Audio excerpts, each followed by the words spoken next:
ஓம் நமச்சிவாய. அனைத்து தமிழ் உள்ளங்களுக்கும் வணக்கம். மாதங்களில் சிறந்தது மார்கழி என்பார்கள். அந்த மார்கழி மாதம் விரைவில் பிறக்க உள்ளது. 2025ஆம் ஆண்டின் இறுதியும் 2026ஆம் ஆண்டின் தொடக்கமும் ஆக இரு முக்கிய நிகழ்வுகள் இந்த மார்கழி மாதத்தில் நிகழ உள்ளது.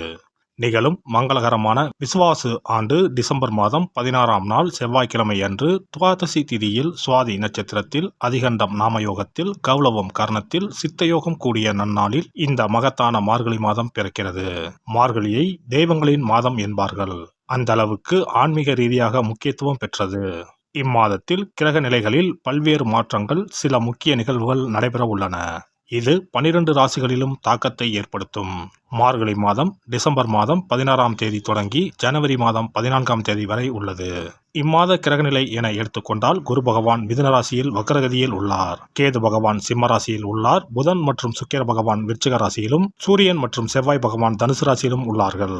சனி மற்றும் ராகு பகவான் கும்பராசியில் உள்ளனர். இம்மாத கிரக பயிற்சி என எடுத்துக்கொண்டால் 21/12/2025 குரு பகவான் வக்ர நிலையில் புனர்பூசம் 4ஆம் பாதத்தில் இருந்து புனர்பூசம் 3ஆம் பாதத்திற்கு பயிற்சியாக உள்ளார். 22/12/2025 சுக்கிர பகவான் விருச்சிக ராசியில் இருந்து தனுசு ராசிக்கு பயிற்சியாக உள்ளார். அதேபோல 25/12/2025 புதன் பகவான் விருச்சிக ராசியில் இருந்து தனுசு ராசிக்கு பயிற்சியாக உள்ளார். மேலும் 11/1/2026 புதன் பகவான் தனுசு ராசியில் இருந்து மகர ராசிக்கும், செவ்வாய் பகவான் 14/1/2026 தனுசு ராசியில் இருந்து மகர ராசிக்கும் பயிற்சியாக உள்ளார். இம்மாத சிறப்புகள் என எடுத்துக்கொண்டால் டிசம்பர் மாதம் 19ஆம் தேதி அனுமன் ஜெயந்தி, டிசம்பர் மாதம் 30ஆம் தேதி வைகுண்ட ஏகாதசி, ஜனவரி 3ஆம் தேதி ஆருத்ரா பௌர்ணமி, ஜனவரி 14ஆம் தேதி போகி பண்டிகை ஆகிய நிகழ்வுகள் உள்ளன.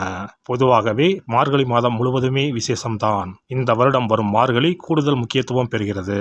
பிறக்கப்போகும் இந்த மார்கழி மாதத்தில் உங்கள் வாழ்வில் வளமும் நலமும் செல்வ செழிப்பும் பெற்று வாழ்வில் உயரிய நிலையை அடைய எல்லாம் வல்ல எம்பெருமானை வேண்டி விரும்பி கேட்டுக்கொள்கிறேன். சிம்ம ராசி அன்பர்களே, மார்கழி மாத கிரக நிலைகளை ஆராய்ந்து பார்க்கும் பொழுது மாத தொடக்கத்தில் உங்கள் ராசிநாதன் சூரியன் பஞ்சமஸ்தானத்தில் சஞ்சரிக்கிறார். அவரோடு செவ்வாய் பகவானும் இணைந்திருக்கிறார். எனவே சென்ற மாதத்தை காட்டிலும் இந்த மாதம் சிறப்பாக இருக்கும். செயல்பாடுகளில் வெற்றி கிடைக்கும். அதே நேரம் ஜென்மத்தில் கேதுவும் 7இல் ராகுவும் இருப்பதால் தொழிலில் குறுக்கீடுகள் வந்து கொண்டுதான் இருக்கும். தைரியமும் தன்னம்பிக்கையும் மிக்க நீங்கள் அதை எதிர்கொண்டு வெற்றி காண்பீர்கள். பொருளாதாரத்தில் ஏற்ற இறக்க நிலை மாற சர்ப்ப கிரகங்களுக்குரிய தெய்வங்களை யோக பலம் பெற்ற நாளில் சென்று வழிபடுவது நல்லது. மார்கழி மாதம் 6ஆம் தேதி மிதுன ராசிக்கு குரு பகவான் வக்கர இயக்கத்தில் செல்கிறார். அப்பொழுது அவரது பார்வை பதியும் இடங்கள் யாவும் புனிதமடைந்து நற்பலன் தரும். உங்கள் ராசிக்கு பஞ்சம அஷ்டமாதிபதியானவர் குரு பகவான். அவரது பார்வை பலத்தால் சகோதர ஒற்றுமை பலப்படும். வழக்குகள் சாதகமாக முடியும்.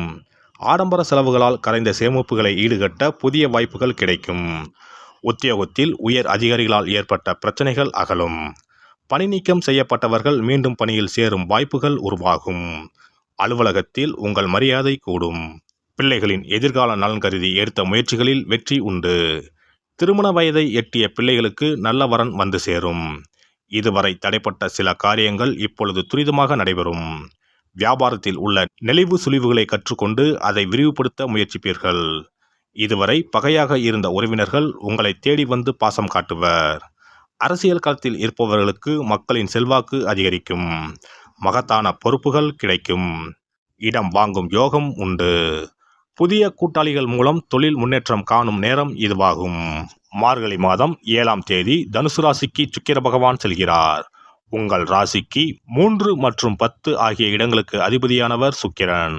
அவர் பஞ்சமஸ்தானத்திற்கு செல்லும் போது பூர்வீக சொத்துக்களில் இருந்த பிரச்சனைகள் அகலும். வாழ்க்கையில் புதிய பாதை புலப்படும். முன்னேற்றத்தை நோக்கி அடியெடுத்து வைப்பீர்கள். செய்தொழிலில் மேன்மை உண்டு.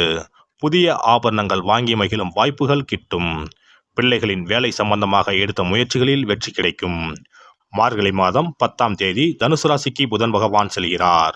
உங்கள் ராசிக்கு 2 மற்றும் 11 ஆகிய இடங்களுக்கு அதிபதியானவர் புதன் பகவான். அவர் பூர்வ புண்ணிய ஸ்தானத்திற்கு வரும்பொழுது புத ஆதித்ய யோகம் செயல்படும். அதன் விளைவாக கல்விக்காக எடுத்த முயற்சிகள் கைகூடும். கடமையை செவ்வன செய்து பாராட்டுகளை பெறுவீர்கள். பொது காரியங்களில் ஈடுபட்டு புகழ் பெறும் வாய்ப்பு உண்டு. உத்தியோகத்தில் நீண்ட நாட்களாக எதிர்பார்த்த ஊதிய உயர்வு இப்பொழுது கிடைக்கும்.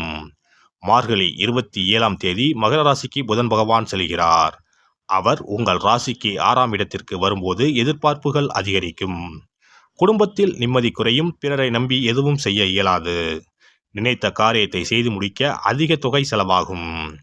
வெளிநாட்டு வணிகம் ஆதாயம் தரும். இளைய சகோதரருடன் இணக்கம் ஏற்படும். மார்கழி 30ஆம் தேதி மகர ராசிக்கு செல்லும் செவ்வாய் அங்கு உச்சம் பெறுகிறார். உங்கள் ராசிக்கு யோகம் செய்யும் கிரகம் செவ்வாய் என்பதால் இக்காலம் ஒரு பொற்காலமாகவே அமையும். சொத்துக்களால் ஆதாயம் உண்டு. தங்களின் வியாபார தளத்தை வேறு ஒரு புதிய இடத்திற்கு மாற்ற முயற்சிப்பீர்கள். உத்தியோகத்தில் மூத்த அதிகாரிகள் முன்னேற்ற பாதையில் செல்ல வழிவகுத்து கொடுப்பார். தைரியமும் தன்னம்பிக்கையும் அதிகரிக்கும். வியாபாரத்தில் வாடிக்கையாளர்களின் எண்ணிக்கை கூடும். பொது வாழ்வில் உள்ளவர்களுக்கு புதிய வாய்ப்புகள் தேடி வரும். வியாபாரம் மற்றும் தொழில் செய்பவர்களுக்கு புதிய கூட்டாளிகள் வந்திணைவர். உத்தியோகத்தில் உள்ளவர்களுக்கு பதவி உயர்வு உண்டு. கலைஞர்களுக்கு மதிப்பும் மரியாதையும் உயரும். மாணவ மாணவிகளுக்கு ஆசிரியர்களின் ஆதரவு கிடைக்கும். பெண்களுக்கு நினைத்தது நிறைவேறும். நிகழ்கால தேவைகள் பூர்த்தியாகும். இம்மாதம் ராகு கேதுகளின் வழிபாடு யோகம் தரும். இம்மாதம் பண தேவையை பூர்த்தி செய்யும் நாட்கள் டிசம்பர் 17, 18, 19, 29, 30, ஜனவரி 3, 4, 10, 11. மகிழ்ச்சி தரும் வண்ணம் கிரே. சிறப்பு தொகுப்பு. வெற்றிகள் குவிய விஷ்ணு வழிபாடு.